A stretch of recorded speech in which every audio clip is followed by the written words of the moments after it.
नमस्कार. लोकशाही मराठीच्या क्रॉस फायर या विशेष कार्यक्रमामध्ये मी विशाल पाटील आपल्या सगळ्यांचं स्वागत करतो. येत्या काळात होत असलेल्या अनेक निवडणुका, स्थानिक स्वराज्य संस्थांच्या निवडणुकांकडे अनेकांचं लक्ष लागलेलं आहे, खास करून त्या ठिकाणच्या मतदारांचं. एका बाजूला पहलगाममध्ये झालेला पाकिस्तानकडचा भ्याड हल्ला आणि त्याला ऑपरेशन सिंदूरच्या माध्यमातून देण्यात आलेलं मोठं उत्तर. कोकणचा विकास कुठपर्यंत आलेला आहे, या पुढच्या काळामध्ये कोकणचा विकास कसा व्हायला हवा, या आणि अशा अनेक गोष्टींवरती, त्याचबरोबर लोकसभा असेल, विधानसभा असेल आणि येत्या काळातल्या निवडणुकांमध्ये काही नवीन राजकीय समीकरणं जर उदयाला येणार असतील तर कुठे जाणार आहे आपल्या महाराष्ट्राचं राजकारण, या अनुषंगानं अधिक चर्चा करण्यासाठी आणि क्रॉस फायरच्या प्रत्येक प्रश्नाला उत्तर देण्यासाठी आज आपण आमंत्रित केलेल्या क्रॉस फायरमध्ये भाजपचे ज्येष्ठ नेते आणि खासदार नारायणजी राणे. नमस्कार. नारायण राणे सर, तुमचं खूप खूप स्वागत आजच्या क्रॉस फायरमध्ये. बरं, यंदाच्याच वर्षी भाजप सरकारला 11 वर्ष पूर्ण होणार आहे आणि 11 वर्षांच्या या कालावधीमध्ये भारताला तुम्ही कुठे पाहता आहात? पंतप्रधान नरेंद्र मोदींचा कारभार तुम्ही पाहता आहात, त्याचबरोबर केंद्रात तुम्ही स्वतः एक मोठी जबाबदारी स्वीकारलेली होती आणि माजी मुख्यमंत्री देखील तुम्ही होतात. एकंदरीतच या राजकारणाचं सिंहावलोकन तुम्ही कसं करणार आहात? प्रथम लोकशाही चॅनलने मला आमंत्रित केलं त्याबद्दल धन्यवाद आपल्याला. आपला पहिला प्रश्न केंद्र सरकारबद्दल आहे. केंद्र 11 वर्ष झाली मोदी सरकार आहे. माननीय मोदी साहेबांनी या भारत देशाला या 11 वर्षामध्ये जागतिक अर्थव्यवस्थेमध्ये 4थ्या क्रमांकावर आणून ठेवलंय. जे 15व्या क्रमांकावर भारत होता तो आता 4थ्या क्रमांकावर आहे. लगतच्या काळात भारत 3ऱ्या क्रमांकावर जाईल, जर्मनीला मागे टाकून. असं म्हणजे अमेरिका, चायना, भारत असं आपल्याला अनुभवायला मिळेल. याचाच अर्थ भारत प्रगतीकडे चाललाय, विकासाच्या दिशेने चाललाय. विकसित भारत घडवण्याचं स्वप्न जे माननीय मोदी साहेबांचं आहे, यामध्ये पूर्ण भाजप आणि मोदी सरकार यासाठी काम करत आहे. लोकहित, लोककल्याणासाठी आपण काम केलं पाहिजे ही शिकवण माननीय मोदी साहेबांची आम्ही तंतोतंत पाळून आम्ही कार्यरत आहोत. आणि तुम्ही विचारल्याप्रमाणे भारत एक प्रगतीच्या दिशेने जातोय आणि जगाच्या पाठीवर प्रगत राज्यामध्ये भारत एक राज्य देश असेल आणि म्हणून भारताची प्रगती अशीच होत जाईल आणि भारतचा माणूस सुखी, समाधानी, आनंदी लोकांना अनुभवायला मिळेल अशी परिस्थिती केंद्र सरकारच्यामुळे, माननीय मोदी साहेबांमुळे आहे.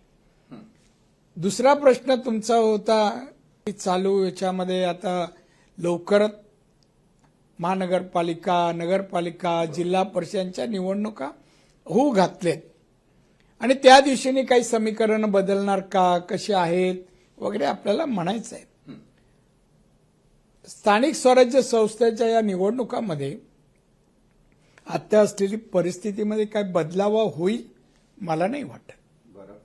बरं नाही. कारण असं आहे की आता लोकसभा, विधानसभा झाल्या, चित्र आपल्याला स्पष्ट आहे. केंद्रात, राज्यात बीजेपी सरकार आहे. महाराष्ट्रात अलायन्स आहे आमचं,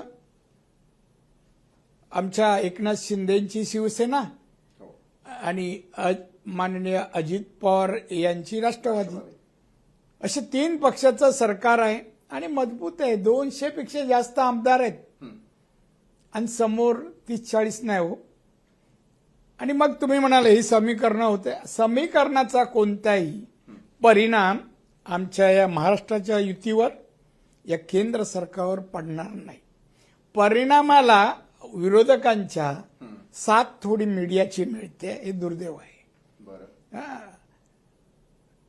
गाडीमध्ये गाडीचा टायर गेलाय आणि गाडी पळवायला पाहता ती नाही पळणार हो.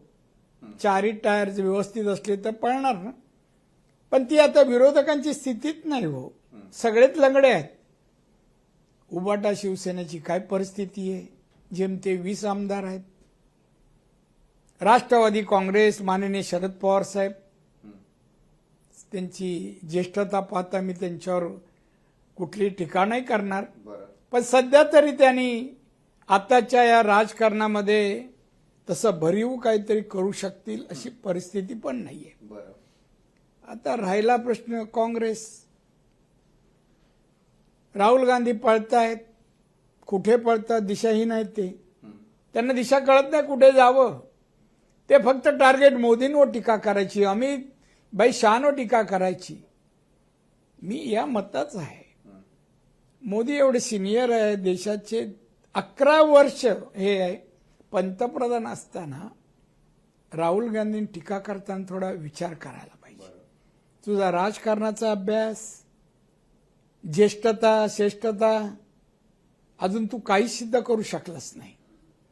खरं म्हणजे तू अशा प्रकारे जे काही शब्द उच्चारतोस पंतप्रधान, ते राजकारणाच्या किंवा भारतीय संविधानाच्या मध्ये कुठल्याही नियमात बसेल असं मला नाही वाटत.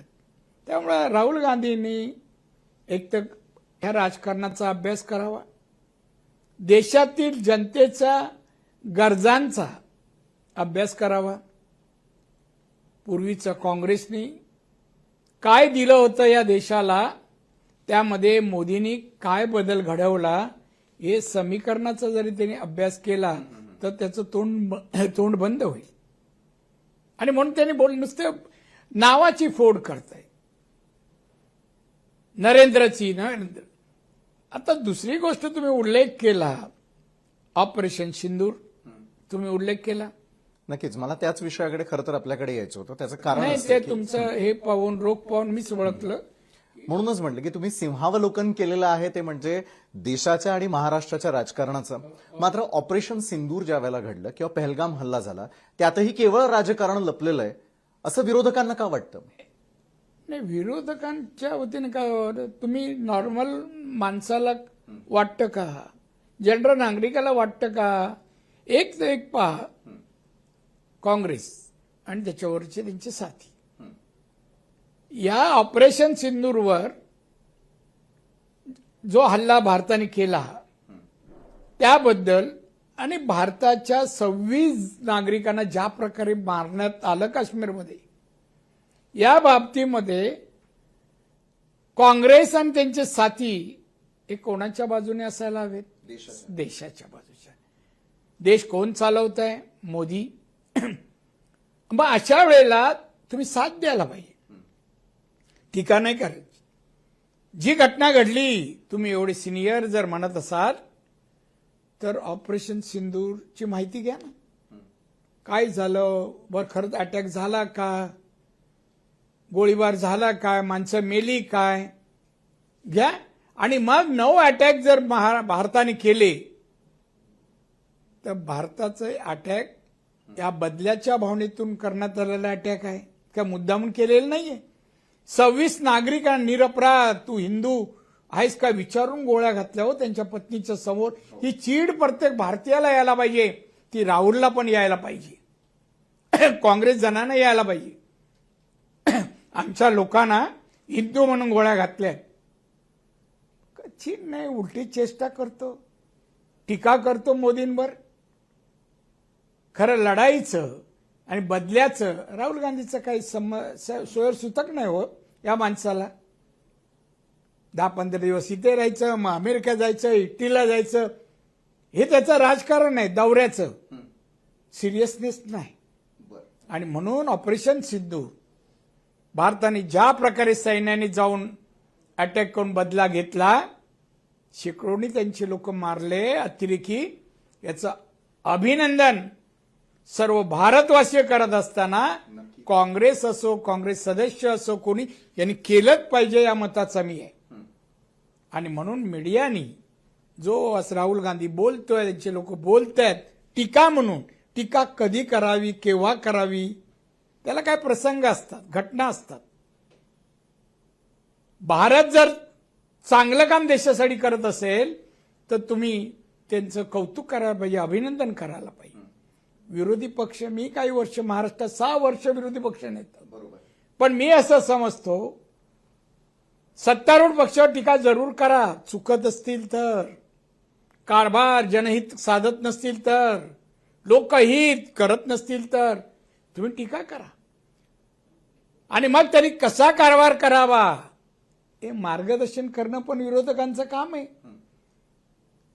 कशा प्रकारे बजेट सांभाळावा, लोकांना इन्फ्रास्ट्रक्चर, नागरी सुविधा द्याव्यात, अशा प्रकारे अभ्यासू सूचना करणं हे विरोधकांचं काम आहे. आत्ताच्या विरोधकांना फक्त टीका यांना विधायक, सामाजिक, आर्थिक सूचना करायची यांची क्षमता नाही. बरं, पण मग ऑपरेशन सिंदूर असेल किंवा कुठल्याही प्रकारची विधेयकं जर मंजूर केली जात असतील तर विरोधकांना विश्वासात घेतलं जात नाही म्हणून टीका होते की काय होतं? ऐकून घ्या. लष्कराच्या बाबतीत, सैन्याच्या बाबतीत, कृतीच्या बाबतीत, कारवाईच्या बाबतीत हा विषय असा आहे, कोणाला विश्वासात घ्यायचा नसतो. आपल्या पण आजूबाजूच्या लोकांना घेत नाही. काही सिक्रेट गोष्टी असतात. आम्ही अटॅक कुठे करणार, लोकेशन एक्सपोज झालं तर होऊ शकतं. मग का म्हणून सांगावं विरोधकांना? ही घटना नाही ना लढाईची. अन्य बाबतीत बोला. लढाईच्या वेळेला आम्ही विश्वासात, या मांडीवर बसा, सांगा कुठे गोळी मारू, असं कोण सांगेल? अभ्यास नाही म्हणून राहुल गांधीला तुला विश्वासात का घ्यावं? काय तुलाच काय कळत नाही लढाई म्हणजे काय? चॉकलेट घेऊन जन्माला आला, याला काय माहिती लढाई कशी असते ती? आणि मग जातो अमेरिकेत. आम्ही कोणाचं ऐकलं आमच्या पंतप्रधान? हा तुझा लुकआउटच नाही. त्यावेळेला ज्या परिस्थिती असते त्या परिस्थितीत निर्णय घेणं हे काम फक्त पंतप्रधानांचं असतं. हे माहीत नाही. अजून कुठल्याही विधायक आणि राजकीय पदावर नाही केलं. हे पक्षाच्या पदावर आहेत. ते किंवा मंत्री होतील, कोणतरी होतील ना, पण ते अशक्य आहे. कोण होणार नाही. अजून पती झाले नाहीत ते बाकी काय होणार? बरोबर आहे. राजकारणात पुढे काय होतं ते पाहूयात. मात्र देशासंदर्भातलं तुम्ही सांगितलं, मला आता महाराष्ट्राच्या राजकारणाकडे यायचंय. महाराष्ट्राच्या राजकारणाचा चिखल झालाय असं जे सातत्यानं बोललं जातं त्याकडे नारायण राणे कसं पाहता? राज्याचं असेल, देशाचं असेल, राजकारण खरोखर इतक्या खालच्या पातळीला जात आहे? मला नाही वाटत. बरं, हा चिखल विरोधकांनी केलाय. मातीमध्ये पाणी जास्त मिसळायला लागलेत विरोधक. त्यांना कळत नाही केव्हा काय करावं. ते स्टेबल नाही आहेत. कशामुळे? एक सत्ता गेली, सत्ता मिळण्याची संधी नाहीये. काय करणार? शिवसेना मुख्यमंत्री होते उद्धव ठाकरे, आता डायरेक्ट आहे तो मातोश्रीमध्ये. काय त्यांच्याकडे भविष्यात काय मिळेल? महाराष्ट्राच्या राजकारणात काय मिळणार नाही. आता नगरपालिका वगैरे, महानगरपालिका मुंबईची आहे, ते पाहतात मिळतं का? कुटुंब चालवायला काहीतरी लागतं ना. त्यांच्यावर डिपेंड आहे. ते काही करू शकत नाही. काँग्रेसला तर काही स्थान नाही महाराष्ट्रात, अजिबात नाही स्थान. किती आमदार आहेत तो त्यांचे, काय खासदार आहेत, काय संधी आहे? त्यामुळे विरोधक आमचे आहेत ना, हे विरोधक म्हणून भूमिका बजावतात ती भारतीय संविधानाप्रमाणे विरोधी पक्षाची भूमिका म्हणून अदा करत नाहीयेत. नाही करत आहे. तो त्यांना माहित नाही की या विरोधी पक्षाने काय करावं. नुसती शिव्या देणं विरोधी पक्षाचं काम नाहीये. विधायक, सामाजिक, आर्थिक, लोकहिताचं हे काहीतरी बोला ना याच्यावर. उद्धव ठाकरे या विषयावर कधी बोलले? राहुल गांधी कधी बोलतो? त्याला कळतं. राष्ट्रवादीवर बोलणार नाही. त्यांना कोणातरी मागे जायचं आहे. ज्येष्ठ आहेत, श्रेष्ठ आहेत, पण आता बाकी काय म्हणत नाही. इंटू ब्रॅकेट सगळं. आणि त्यामुळे विरोधी पक्षांनी केलेला चिखल आहे. चिकनात माकलेले आहेत आणि चिखलातून बाहेर काढायला त्यांच्याकडे माणसं शोधतायत. कोण माणसं मिळत नाही. मुंबईकर यांचं लक्ष त्याच प्रश्नाकडे असेल जो तुमच्या मनातला प्रश्न आहे, किंवा जनतेला नेमकं काय हवंय असं उद्धव ठाकरे म्हणाले होते. मात्र नारायण राणेंना याविषयी काय वाटतंय? मुंबई महापालिका निवडणूक असेल, ठाणे महापालिका निवडणूक असेल, छोटा भाऊ मोठा भाऊ हे पुन्हा आम्हाला ऐकायला मिळायला सुरुवात झालेली आहे. मात्र मुंबई महापालिकेवरती यंदा माझे पण छोटे झेंडा भाऊ कुणाचा आहेत. असेल? माझे पण छोटे भाऊ आहेत. महायुतीतल्या अनेक जणांच्या घरी छोटे मोठे भाऊ आहेत. एकाच छोट्या मोठ्या लहान भावाची चर्चा का करतात? सगळ्याच कुटुंबातली करा ना. मग महायुती आणि महाविकास आघाडीतले छोटे आणि मोठे भाऊ याविषयी बोलूया. बोला, तुम्ही सुरुवात करा, मी उत्तर देतो. बरं, नक्कीच. भाजप यावेळेला किती जागा लढवणार मुंबई महापालिकेसाठी? काही फॉर्म्युला ठरला आपला? अजून काही भाजपचं ठरलेलं नाहीये. भारतीय जनता पक्षाचे नेते लवकरच याच्यावर चर्चा करतील. पण माझ्या मते सगळ्याच्या सगळ्या जागा जिंकायचा यावेळी किंवा लढायचा प्रयत्न भाजप करेल. फॉर्म्युला ठरवण्यासंदर्भातल्या काही बैठका होताना दिसतील की थेट आम्हाला बातमीच ऐकायला मिळणार? पत्रकारांना फक्त बातमीच ऐकावी, नाही तर विश्लेषण जास्त करतात पत्रकार. मग ते करू नये म्हणून जास्त ताबडतोब एवढ्या जागा आम्ही लढवणार, थेट बातमी येणार. थेट बातमी. बरं, पण तुमचे जवळचे असलेले मित्र ज्यांच्याशी कौटुंबिक संबंध आहेत ते म्हणजे राज ठाकरे आणि दुसरीकडे उद्धव ठाकरे एकत्र येण्याच्या दृष्टीनं काही सुतोवाद सुरू झालेले. दोन्ही पक्ष एकमेकांना सकारात्मक प्रतिसाद देताना दिसतात. नारायण राणेंना काय वाटतं, असं काहीतरी घडेल? मला काहीच वाटत नाही. मला माझ्यासाठी काही नवीन नाही. ठाकरे कुटुंब किंवा आडनाव ठाकरे माझ्यासाठी नवीन नाही. बरोबर. अगदी वयाच्या 15 वर्षापासून 1966 पासून ठाकरे कुटुंबाशी माझे संबंध आले. माननीय बाळासाहेब ठाकरे बरोबर. नाव घेता रक्त सळसळू शकतं असं व्यक्तिमत्व, आताच नाही. त्यामुळे त्यांच्या काही गोष्टी जर बद्दल तुम्हाला विचारायचं तुम्ही विचारू शकता. पण सध्या जे काय चाललंय आणि असेल, पण मला त्याच्यात रस नाही वाटत. बरं, पण त्या काळातली शिवसेना आणि आत्ताचं शिवसेनेचं सुरू असलेलं राजकारण याकडे कसं पाहता? शिवसेना दुभंगलेली आहे, मात्र महापालिका हे दोघांचं टार्गेट असेल. नाही, शिवसेना केव्हा दुभागली. अनेक बाळासाहेबांतर माननीय बाळासाहेबांच्या नंतर अनेक जण जे निघून गेले त्यात मी आहे. छगन भुजबळ आहेत, गणेश नाईक, अनेक जण गेले. त्यामुळे जी शिवसेना ओरिजिनल होती ती राहिली नाही. साहेबांनंतर साहेबांनी 45 वर्षात जे मिळवलं तर आत्ताच्या साहेबांनी उद्धव ठाकरेंनी 2.5 वर्षात गमवलं. शिवसेना आता ती शिवसेना अस्तित्वातच नाहीये.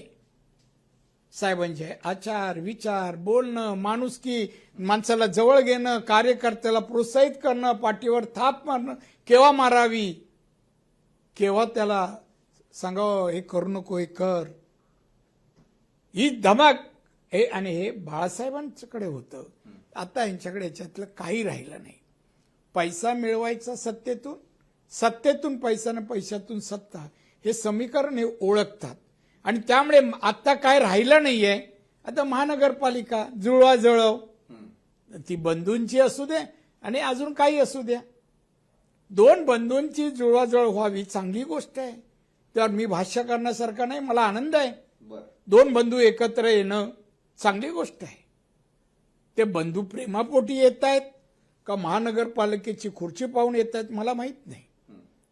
आणि जरी पाहिलं तरी अशक्य गोष्टीवर आता विचार पण त्यांनी करू नये असं मला वाटतं. पण दोघं एकत्र येणं चांगली गोष्ट आहे, आनंदाची गोष्ट आहे. कुटुंब एकत्र यावं, मात्र हे 2 पक्ष एकत्र यावे असं वाटतं का? आणि मित्रत्वाचा सल्ला अशा वेळेला राज ठाकरेंना आपण काय देणार? कारण भाजपही म्हणतं की आमची त्यांच्याशी जवळीक आहे, एकनाथ शिंदे देखील म्हणतात की राज ठाकरे आमच्याशी जवळ आहेतच. मग राज ठाकरे नेमकी कुणाच्या बाजूने आणि कुणाच्या जवळ आहेत? खरं म्हणजे ह्या विषयात न बोललेलं बरं, आणि विनाकारण हा वेळ वाया दवंड पण योग्य नाही. आता ते काय करतात त्यात माझा काय इंटरेस्ट, तुमचा काय, आणि चॅनलचं काय, आणि पाहणाऱ्यांचं काय? ते उठतील आणि बंधूच्या घरी जातील, ते उठतील त्यांच्या काय घरात बोलतात, आणि ते बोललेलं काय परिणाम होणार आहे बाहेर जनमानसावर? सांगा ना मला, काय राजकारणावर परिणाम होईल? काय ऐकून घ्या मला. मुंबई महापालिकेची निवडणूक जाहीर झाली, हे एकत्र आले, लढले, काय ताकद आहे? आमचे आमदार किती, युती आमचे तिघांचे, आमचे खासदार किती आणि त्यांचे किती, किती कमी कशामुळे करणार? आता पण तुम्ही निवडणूक लढवली, त्यांनी भाषणं दिली, विचार काय शिव्या दिल्या, काय पदरात पडलं. त्यामुळे आता काय पडणार आहे? त्यामुळे काही स्वप्न नाही, सगळं मीडिया रंगवतंय. मीडिया का रंगवतंय, कशासाठी सकाळपासून सुरू होतात मला कळत नाही. जनहित लोकहित ज्याच्यात आहे, ही मुंबई बहुरंगी जागतिक कीर्तीचं शहर मुंबई हा देशाच्या अर्थव्यवस्थेत 34% हिस्साही मुंबई उचलते. ती मुंबई कशी व्हावी, कशी बनवावी, यासाठी महानगरपालिकेचा उपयोग करण्याची आणि असं काम करू शकतील अशी क्षमता असलेल्या लोकांना निवडून देऊन सत्तेवर आणणं, हे मुंबईकर याचा विचार करतील. कोणाला तरी घर कुटुंब चालवायचं आहे आणि म्हणून पैशाची व्यवस्था करण्यासाठी टेंडरच्या माध्यमातून म्हणून मुंबई ताब्यात आता मुंबईकर देणार नाही. 26 वर्ष मुंबईकरांनी कुटुंब चालवलं, 26 वर्ष. आता संधी नाही, आम्ही देणार नाही ती संधी. कोणी असो, मैत्री एक भाग आहे, सत्ता दुसरा भाग आहे आणि जनहित तिसरा भाग आहे. मी 3 डोळ्यांनी पाहतो. बरं, तुमच्या तिन्ही डोळ्यातून आपल्याला काय वाटतं की एका बाजूला मराठी माणूस, मराठी अस्मिता, यावरती किती वर्ष निवडणुका लढवायच्या, विकासावर आपण निवडणुका कधी लढवायच्या? साहेब, तुम्ही मला एक सांगा हो, तुम्ही मराठी म्हणताय ना, कोणामुळे म्हणताय एवढं मला कळतंय. मराठी माणसाच्या न्याय हक्कासाठी एक पक्ष उभा राहिला, एक संघटना, शिवसेना, माननीय बाळासाहेब. मराठी माणसाच्या न्याय हक्कासाठी, हिंदू धर्माच्या रक्षणासाठी, साहेबांनंतर मराठी माणसाच्या रक्षणासाठी शिवसेना काम केलं का? या मुंबईत संयुक्त महाराष्ट्रानंतर मुंबई मिळाली, महाराष्ट्र बनला. पण या महाराष्ट्रात तेव्हा मराठी 60% होते, आता 18%वर शिवसेना आहे ना. असून 18%वर का आले मराठी माणसं? मराठी तरुण बेकार आहेत. सत्तेच्या 2.5 वर्षात उद्धव ठाकरेंनी किती नोकऱ्या दिल्या, किती नोकऱ्या दिल्या? ज्या कोकणाने शिवसेनेला साथ केली त्या 2.5 वर्षात कोकणी माणसाला या उद्धव ठाकरेंनी काय दिलं? पायाभूत सुविधा, इंडस्ट्री. सिंधुदुर्ग जिल्हा आपला पर्यटन जिल्हा आहे, अनेक गोष्टी मागितल्या, दिल्या का? मग मराठी माणूस का त्याच्या मागे राहील? ते विसरा. मराठी अहो, ते गेलेत काँग्रेस बरोबर गेलेले उद्धव ठाकरे, ना हिंदुत्वाचे राहिले, ना हिंदूंचे राहिले, ना मराठी माणसांचे राहिले. अहो, त्या म्हणजे सोनिया गांधीच्या बंगल्यामध्ये भेटायला वाट पाहणारे उद्धव ठाकरे आणि आमचे स्वाभिमानी अभिमानी बाळासाहेब ठाकरे कधी कोणाच्या घरी पाऊल नाही ठेवलं. आणि दारावर उंबरठ्यावर उभे होते, आत्ता बोलवतील, आत्ता बोलवतील. मराठीपणाचा जो अभिमान, स्वाभिमान, तो उद्धव ठाकरेकडे विकला त्याने. पैशासाठी आणि पदासाठी उद्धव ठाकरेने हिंदुत्व आणि मराठी माणसाचं स्वाभिमान विकला. महापालिकेची तिजोरी, यावरनं आरोप प्रत्यारोप होत असतील. मात्र माझं असं वैयक्तिक मत आहे की नारायण राणे यांना अर्थकारण कळतं. त्यांनी आजपर्यंत ती पदं भूषवलेली आहेत. त्यांना महाराष्ट्र माहिती आहे, भारत देश माहिती आहे, मुंबई महापालिका देखील माहिती असेल. मला एक सांगा, मुंबई महापालिका म्हटली की भ्रष्टाचार आणि भ्रष्टाचाराचे आरोप आणि त्यावरती होणाऱ्या पत्रकार परिषदा का? अगदी महानगरपालिकेच्या निवडणुकीच्या तोंडावर हा प्रश्न विचारला. नजीकच्या काळात त्या निवडणुका आहेत. मी याच्यापूर्वी एक वाक्य उच्चारलं की देशाच्या अर्थव्यवस्थेत मुंबई ही 34% हिस्सा उचलते. देशातलं सर्वात महत्वाचं शहर मुंबई, आर्थिक उलाढाल या मुंबईत, अशी मुंबईची ख्याती आणि त्यातली महानगरपालिका आहे. याच्याकडे काही लोकांनी ही महानगरपालिकेच्या कारभारात गैरव्यवहाराचं रूप आणलं. कोरोना काळ मला आठवतो, लाखो लोक गेले. सरकार, केंद्र सरकार, राज्य सरकार औषधाला पैसे देत होते, टेंडर निघत होती. लोक पैसा कोणत्या प्रकारचा पैसा खावा, कोणत्या क्षेत्रातला, हे ठरवणं आवश्यक आहे. त्या काळात आलेले औषधाचे टेंडरवर पण या ठाकरे लोकांनी पैसे खाल्ले. आजही चौकशी चालू आहे, चौकशी चालू. आता उद्या निवडणुकीत हा तर विषय आहे. अरे, कोरोनाच्या काळात औषधाचे पैसे खाणाऱ्या निवडून देणार आहात का तुम्ही? या मुंबई एकतर मुंबईची पायाभूत सुविधा, दळणवळण व्यवस्था, एन्व्हायरमेंट मुंबईचं, मुंबईमध्ये येणाऱ्या माणूस देशातील रोजगार पोटासाठी येतो, त्याला रोजगार निर्माण करून देणं, यासाठी काम करणारे असतील, विचार असेल, अभ्यास असेल, त्यांनी महानगरपालिकेच्या मैदानात यावं आणि सत्ता ज्या पक्षाला मिळेल त्यांनी पैसा मिळवण्यासाठी येऊ नये.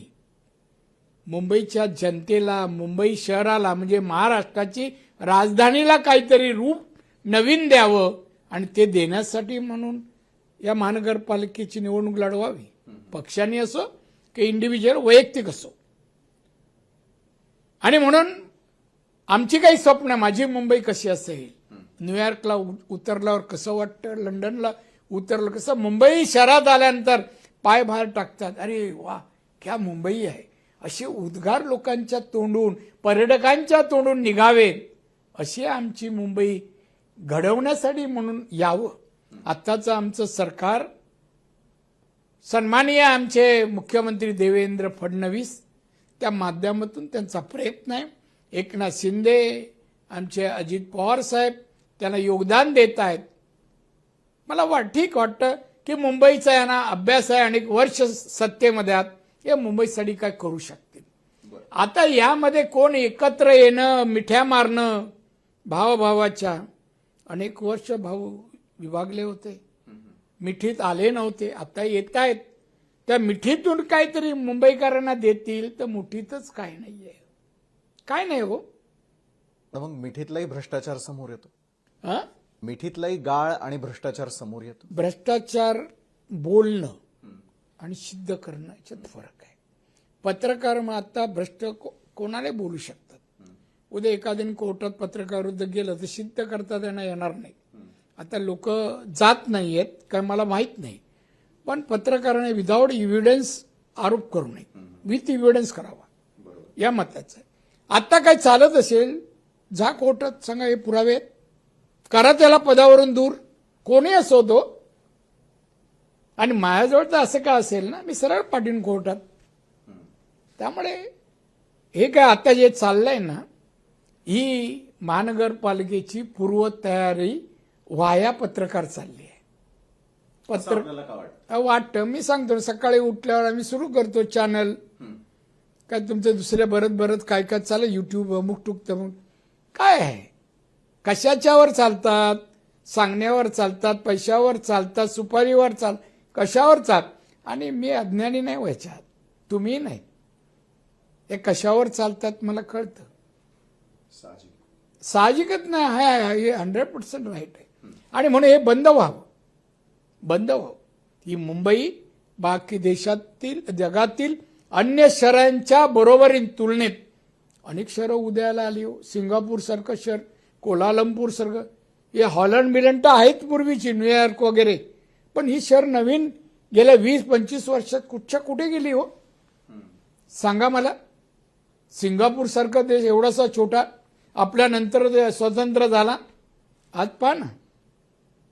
मग आम्ही का नाही, आज मुंबईची स्लम का अजून जात नाही, मुंबईच्या रस्त्याच्या बाजूला अजूनही जी घाण, जे प्रकार आहेत, स्लम, स्टॉल, यामध्ये का नाही कठोर निर्णय घेत, कळत नाही मला.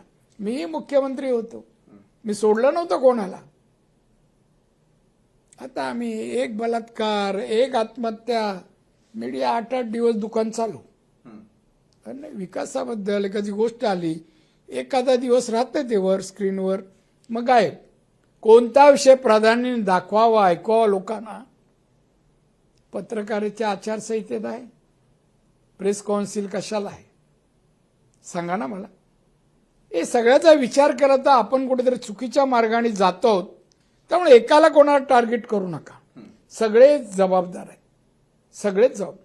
चला आपण जाऊ 25 वर्षाच्या मागे, तेव्हाचं सरकार, तेव्हाचा मीडिया, तेव्हाचे कोर्ट, आणि घ्या आता तुलना करा, कुठे आहेत, किती तफावत, का, कोणामुळे. याचा सर्वच क्षेत्रातल्या लोकांनी खरं तर विचार करणं करायला पाहिजे, मस्ट आहे, आवश्यक आहे. बरं, नारायण राणेजी ज्यावेळेला पत्रकार परिषद घेतात, आजकाल तुम्ही आदित्यजींबद्दल फार बोलता. कोण आहे? आदित्यजी का टाळले? मी नाव पण घेत नाही, बालिश माणसाचं नाव घेत नाही. त्यांनी त्या दिवशी ते वाक्य बोललं म्हणून मी बोललो. त्यांनी बोललं. आमच्या पंतप्रधान याची लायकी आहे का पंतप्रधानांबद्दल बोलायची? अमित शहाबद्दल कोण आहे? याचं काय योगदान आहे? टक्केवारी खाणारी माणसाने माननीय पंतप्रधानांबद्दल बोलावं, गल्लीतल्या माणसाने. एकदा चुकून माननीय आमच्या शरद पवारांच्या आशीर्वादामुळे पद मिळालं, त्यावर एवढं फुसफुस करायची आणि म्हणून ठोकलं त्याला. आज त्याने एक आकडेवारी माहीत पाहिजे. त्या दिवशी पाऊस 253 मिलीमीटर पडला. बघा वाहून चालला भ्रष्टाचार, काय का जसं काय हजारो माणसं गेली असं तो बोलत होता. मग आम्ही सांगितलं 2005 साली 26 जूनला, मला वाटतं 26 जून पाऊस पडला. तो 900 काहीतरी 23 काहीतरी पडला. 923 कुठे आणि 500 कुठे? तेव्हा भयावह परिस्थिती निर्माण झाली. एक त्याला मुंबईचं परिस्थिती माहीत नाही. मुंबईची जमीन ही खाली आहे आणि समुद्राचा भाग वर आहे. भौगोलिक परिस्थिती अशी आहे, समुद्राची पातळी. आणि जेव्हा अमावास्या वगैरे येते ना, तेव्हा आतमध्ये जेव्हा समुद्र, तेव्हा ते पाणी सरळ आपल्या भूमीकडे, जमिनीकडे येतं. आणि पाऊस तेवढ्यात पडला तर पावसाचा निचरा व्हायला तिकडे पाणी वर असल्यामुळे निचरा होत नाही. आणि सिवरेज कशाला आहे? त्याला विचारा, कशालासाठी आहे सिवरेज? महानगरपालिकेने तेवढं काम सिवरेजमध्ये करायला पाहिजे, झालं नाही. आणि तो योग्य निचरा होत नाही म्हणून काही भागात पाणी भरतं, लगेच तेच पाणी. मला एक माहिती आहे, मी पण पत्रकार आहे की नाही, प्रहारचा आहे. मग आम्हाला माहिती आहे, आता पाऊस पडला, चॅनेलवाल्यांना जिथे पाऊस दाखवायचा आहे आणि जिथे पाऊस कमी पडला तर जुनं चित्र कुठलं तरी दाखव. बघा पाणी लोकांना कसं कळणार? एक कधीचं चित्र आहे, पाणी बघा पूर. आता बिल्डिंगचं नाव नाही दाखवत, फक्त दुकानं दाखवतात आणि पाणी भरलेलं. आता माझ्यासाठी हे नवीन नाही, मी सांगू शकते. माहीमचं दाखवतात 2005चं. हे करू नका. हे खरं जे काय रियालिटी आहे ती दाखवा ना, दाखवा. आणि हे मुंबईत पाणी भरू नये, लोकांचं, दुकानदारांचं, लोकांचं नुकसान होऊ नये. आणि म्हणून मुंबई तशी घडवा ना, घडवा. कशी करू शकतात? जगाच्या पाठीवर अशी काही आहेच शहरं. त्यामुळे मी सांगेन इथे सगळं करण्यासारखं आहे, पण मानसिकता पाहिजे. आणि तुम्ही म्हणता ज्यांची नाव ना, अभ्यासाचं त्यांचं वाकड आहे. प्रशासन त्यांना काय माहीत नाही. त्यामुळे त्यांच्यासारख्या माणसांनी च्या हातात महानगरपालिका असो, राज्य असो, भविष्यात येऊ नये. बरं, आपण हे नेहमी म्हणता की एका सुरक्षित हातामध्ये देणं ते गरजेचं आहे. मात्र आदित्यजींबद्दल एक काही वर्षांपूर्वी तुम्ही केलेला आरोप होता, आणि तो म्हणजे दिशा सालियन प्रकरणासंदर्भातला. सत्य कधी समोर येणार? तुम्हाला वाटतं दिशा सालियनला न्याय मिळावा? निश्चित. चॅनल काम करेल तुमचं? का नाही? मग दिशा सालियन आणि सुशांतची हत्या, दिशा सालियनवर अत्याचार प्लस हत्या असं आहे ती. मग सांगाव ती आत्महत्या आहे. आणि माझ्यासारखे असंख्य लोक सांगतात ती आत्महत्या नाहीये, तिच्यावर अत्याचार करून तिला बाहेर फेकलं. तिथे काही कॉन्स्टेबल पण उभे होते त्यावेळेला. कोणाचे होते? कोणाची सुरक्षा व्यवस्था होती? अर्ध्या पॅन्टीवर कोणाचे फोटो आले होते? हे सगळं आम्ही बोललोय त्यावेळेला. आता मी जे काय गप्प, कारण मला माहिती अरे का होत नाहीये.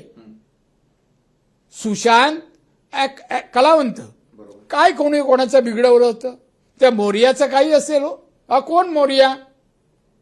मिठी नदीच्या सगळी कॉन्ट्रॅक्ट मिळतायत त्याला. कोणाचा मित्र? कोण 3-3 तास जाऊन बसत होता आणि काय भजन करत होते त्या घरात जाऊन? कोणते प्रकार करत होते? का उघडे करत नाही पोलीस? मग तपास यंत्रणांना हे सगळं समोर आलं कधी? मी तर जाऊन सांगितलं, सगळ्यांना सांगितलं. मी एकही क्षेत्र सोडलं नाही. मी केंद्र ते इथेपर्यंत सगळ्यांना विथ एव्हिडन्सचे कागदपत्र माझ्याकडे होते, मी दिले. इव्हन माणसांची नावच सांगितली. पोस्टमॉर्टम केलेल्या डॉक्टरला बदललं का? तिथे असतात ना पोस्टमॅन करणारे कामगार, त्यांना तिथून उचलून दुसरे का टाकलं, दुसऱ्याकडून इकडे का आणले. रुग्णवाहिका अमुकच पाहिजे, तिथली हॉस्पिटलची नको, रुग्णवाहिका का बदलल्या. ही सगळी हेराफेरी कशाची आहे? कटकारस्थानची. दिशा सालियननी आत्महत्या केलेली नाही. दिशा सालियनला अत्याचार करून वरून फेकला आहे. हे आजही मी सांगतो, उद्याही सांगेन. पोलिसांनी यावं, विचारावं. तो आतमध्ये आहे ना जेलमध्ये एक इन्स्पेक्टर, त्याला काढा बाहेर. नॉर्मल आरोपीला करतात असे प्रकार बघा, कबूल होतो की नाही. वाजे ना, दिलीप वाजे. वाजे, मी पहिलं नाव घेत नाही. तो वाजत असतो नावाने त्याचं सर्वत्र म्हणून वाजे. विचारा त्याला. असे प्रकार करणारे अधिकारी भविष्यात होऊ नये म्हणून याला पनिशमेंट नीट मिळाली पाहिजे, या वाजेला. आणि हे ते माणसं आहे, याला माणुसकी नाही हो. तिच्यावर अत्याचार करून वरून टाकलं तिला. काय दोष तिचा? तिला बोलवून नेलं, तिथून ती पळाली, तिचा पाठलाग केला, ते बिल्डिंग मध्ये गेली, स्वतःच्या वर गेली, खालून वर पाठलाग करून वरती गेले. ती येत नव्हती त्या पार्टीला, बोलवलं. नंतर तिथून तिला कळलं हे काहीतरी आहे, ती निघाली, तिचा पाठलाग केला. काय माणसं आहेत, एका महिलेवर एवढे असे अत्याचार. काय दोष? कुठलंही सरकार असो, सरकारने अशा माणसांना गय करता कामा नये, तरच ते सरकार चालवणं लायक आहे तसं म्हणेन. निश्चितच न्याय मिळावा ही तर खरं अपेक्षा. कोणाची तरी बहीण आहे, ते कोणाच्या भावाची ती बहीण होती, मुलगी होती. तुमच्या घरातलं घडलं असतं तर का म्हणून मला कळत नाही. पोलीस यंत्रणा कुठले चौकशी करतायत. वा, चौकशी एवढे वर्ष लागते. नाही, मी त्या गोष्टीचं तरी मी कोणी कॉम्प्रोमाइज करावी या मताचं समर्थनही करू नये. खरं तर सत्यता काय कधीही करू ती तर समोर यावी. त्याच आदित्य ठाकरे आरोपी आहे म्हणजे आहेत. आपण आजही ठाम आहात. आजही ठाम आरोपी आहे. एका बाजूला नारायण राणेजी, आपण समृद्धी आणि महाराष्ट्राच्या समृद्धी महामार्गाबद्दल बोलतोय, मात्र दुसरीकडे शक्तीपीठ महामार्गाचा विषयही चर्चेत येताना दिसतोय. त्याला होणारा विरोध असेल, हा विरोध योग्य की अयोग्य, आपल्याला काय वाटतं? विकासाला विरोध का असावा? महामार्ग नावाकडे जाऊ नका. महामार्ग समृद्धी असो, दळणवळणाची व्यवस्था आहे, वाहतूक व्यवस्थेसाठी आहे ना. वाहतूक व्यवस्था ज्या देशात, ज्या राज्यात, ज्या शहरात आदर्श आहे, तो विकसित मानला जातो. दळणवळण विकासाचं प्रतीक मानलं जातं. त्यामुळे प्रत्येक देश, प्रत्येक राज्य, शहर दळणवळण दर्जेदार करायचा प्रयत्न करतो. माझ्याही सरकारने तो प्रयत्न केलाय, चांगली व्हावं. आणि जेव्हा एवढे सुंदर ब्रिज बांधतायत, अनेक गावांना जोडले जातात, शहरांना जोडले जातात रस्ते, मग अभिनंदन शब्द त्यांच्या राशीत नाही का हो? सगळेच देना भ्रष्टाचार झाला. आता कशात नाही भ्रष्टाचार? तुम्ही प्रत्येक वेळा भ्रष्टाचारात दिसतो तुम्हाला? कुठलाही रस्ता गेला भ्रष्टाचार. मग 2.5 वर्ष तुम्ही तेच करत होता का? आम्ही म्हणालो तर एक तर कळत नसताना कमवलं हो. ह्या उद्धव ठाकरे मुख्यमंत्र्याच्या लायकीचा नसलेला माणूस. मी पहिल्यापासून याला काही कळत नाही. प्रशासन कशाशी खातात नाही माहीत त्याला. देशाच्या अर्थ मंत्री आल्या होत्या मुंबईत आणि या मुख्यमंत्री होते. काहीतरी बजेटवर येणार होता, बजेटवर चर्चा चालू झाली.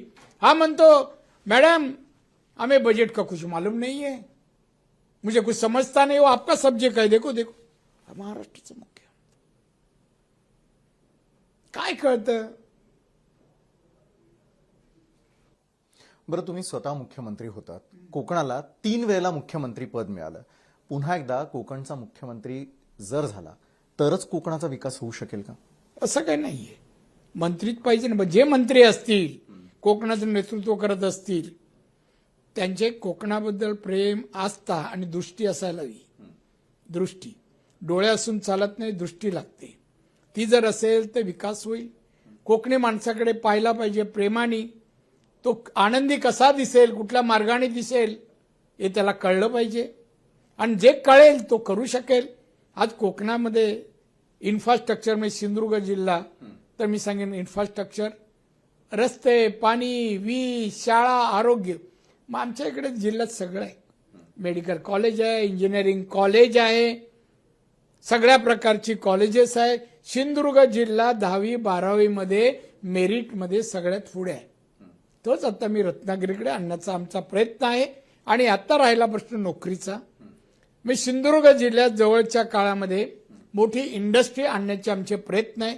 ज्या इंडस्ट्रीमधून 50,000 ते 1,00,000 रोजगार तयार होतील अशा प्रकारची इंडस्ट्री आम्ही आणायला प्रयत्नशील आहोत. बरं, मात्र तरी देखील आता चिपी विमानतळ, जसं तुम्ही दळणवळणाचा विषय केला, तर चिपी विमानतळ तयार झालं, मुंबईशी कनेक्ट होताना दिसून येत नाही.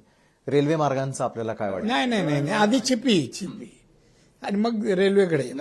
हे बघा, विमानतळ आणला मी. हे शिवसेनेवाले, उद्धववाले विमानतळ व्हायला देत नव्हते, बनवायला देत नव्हते. मी उभा राहून बनवून घेतलं, सुरू केलं.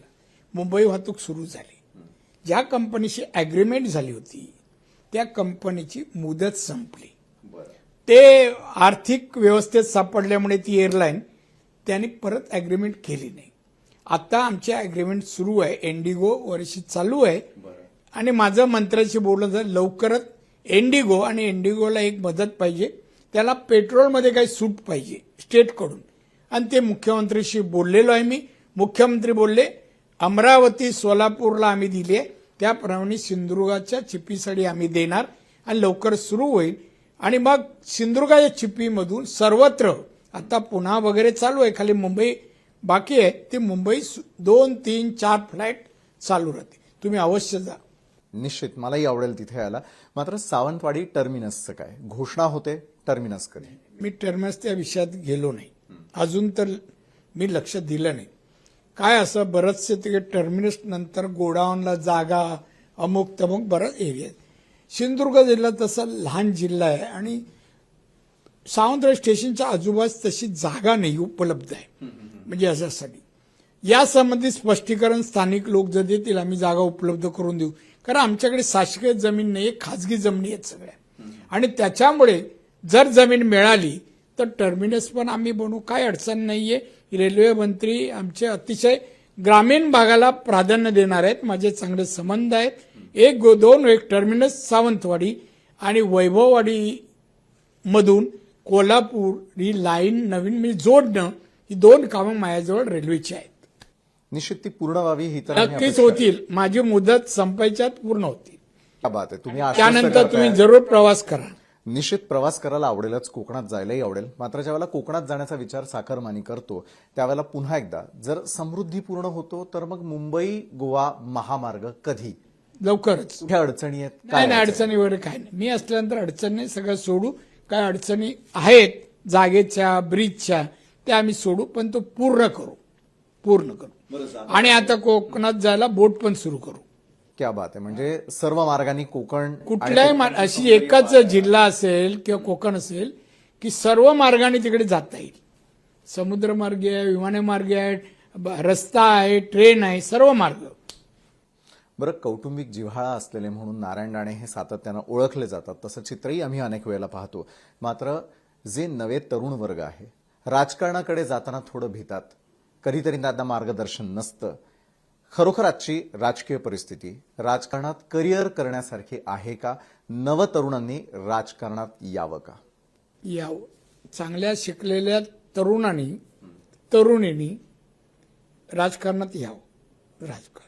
आणि स्वच्छ राजकारणाची मानसिकता घेऊन यावी. कारण आताचं राजकारण स्वच्छ आहे असं मी म्हणत नाही, पण येणाऱ्या पिढीने तसं यावं. आणि ते हा धैर्य करून मला माझ्या लोकांसाठी, माझ्या राज्यासाठी, माझ्या देशासाठी काहीतरी मला करायचं आहे, करून दाखवायचं आहे आणि ते मी करीनच लावूनच यावं. आणि म्हणून असे जे तरुण असतील तर मी नक्कीच त्यांना सांगेन, या मार्गदर्शन देऊ, प्रेरणा, प्रोत्साहन सगळं देऊ, पण त्यानंतर आमिषाला बळी पडू नका. आमिषाला आपलं कर्तव्य जे आहे ते कर्तव्याचा पाठपुरावा करा. नको त्या गोष्टीकडे वळू नका. ते वळणं आपल्या हिताचं, कल्याणाचं नाहीये. आता काही लोक करतात, बदनामी होत आहेत, आणि म्हणून ती बदनामी आहे ती ओढून घेतलेली आहे. भविष्यातील महाराष्ट्राचं, देशाचं राजकारण असं नसावं. अनेक चांगले तरुण येत आहेत, आलेले आहेत. परवा एक दिल्लीला मला तरुण भेटला, नॉर्थचा होता, चांगला शिकला होता. मला मुझे कुछ करना है, मी किस तरह से. मी त्याला सांगितलं, तुला काय करायचं आहे, तू या मार्गाने जा. कोणता पक्ष पाहिजे, ज्या पक्षाची आयडिओलॉजी, विचारसरणी देशहिताची आहे, लोककल्याणाच्या, देशाच्या रक्षणासाठी आहे, ती स्वीकारावी, त्या पक्षात यावं, अशा मताचा मी. परत नारायण राणेंनंतरची पुढची पिढी राजकारणात सक्रिय आहे. नातवंडांनी यावं का? कारण तुम्ही आणि नातवंड खेळणं आणि तुमचा एक स्वतःचा वेळ घालवणं हे तुम्हाला प्रचंड आवडतं. माझ्या मात्र या तिसऱ्या नातवंडांनी पिढीला येऊ नये माझं स्पष्ट मत आहे. आणि मी तर ते त्यांच्याशी जेव्हा बोलतो तर त्यांना एकच सांगतो, आपण मोठा उद्योजक व्हावं यासाठी करू. आपण राजकारणात येऊ नये. कारण राजकारणात आम्ही जेवढा वेळ देतो, काम करतो, आणि सगळ्यात वेळ लोक चांगलं म्हणत नाही हो, चांगलं करू नये वाईट म्हणतात. चांगल्याला वाईट आणि वाईटाला चांगलं म्हणणं म्हणजे राजकारण समीकरण आहे. ते असतं का म्हणे, चांगल्याला चांगलं म्हणा. मी पण ऑपोजिशन लीडर होतो. बजेट वाचायचं आणि सांगायचं ह्या गोष्टी तुम्ही करायला पाहिजे, तुम्ही रिसोर्सेस वाढवा, आणि कॅपिटल एक्सपेंडिचर तुम्ही वाढू शकता. विदाउट रिसोर्सेस न वाढवता नुसतं मी हे करीन ते करीन, कशाच्या आधारे करणार पैसा नसेल तर. आणि म्हणून जे कोण राजकारण येतील त्यांना हे सगळं कळायला पाहिजे, समजायला पाहिजे. आणि म्हणून भारत असो, महाराष्ट्र असो, महाराष्ट्र आपण म्हणतो आमचा महाराष्ट्र, आपला म्हटल्यानंतर आपलं आपुलकीने, प्रेमाने नाही, कर्तव्य दृष्टीने तिथे काम करणारी माणसं या महाराष्ट्राला पाहिजेत. सगळीच दिसत नाहीत असं शब्दप्रयोग करतो. सगळीच दिसत नाही यात तुम्ही विचार नका, कोण दिसतात कोण दिसत नाही. No comments. निश्चित आहे. आणि नो कॉमेंट्स या मोडवरच आज आपण खरं तर इथे थांबतोय. मात्र पुन्हा एकदा तुमच्याशी भेटण्याचा आमचा लोभ असेलच, आणि उद्योजकता आणि उद्योग क्षेत्रासाठी काय करायला हवं याची एक विशेष मुलाखत आपण द्यावी या विनंतीसह आजच्या क्रॉसफायरमध्ये वेळ झालेली आहे इथेच थांबण्याची. मात्र वेळात वेळ काढून तुम्ही आलात एक त्यासाठी समारोप करताना क्रॉसफायर सब्जेक्ट आहे, म्हणजे ते कोणावर झालं हे सांगा आणि संपवा ना. क्रॉसफायरची उत्तरं जी आहेत ती देणारी लोक देखील कदाचित या मंचावर येतील आणि आमच्या या सर्व प्रश्नांची उत्तरं देतील. त्यासाठी धन्यवाद. आभारी आहे. तर आजच्या क्रॉसफायरमध्ये वेळ झालेली इथंच थांबण्याची. मात्र ताज्या घडामोडींसाठी पाहायला विसरू नका लोकशाही मराठी. लोकशाही मराठी ऐका, पहा, जागरूक रहा.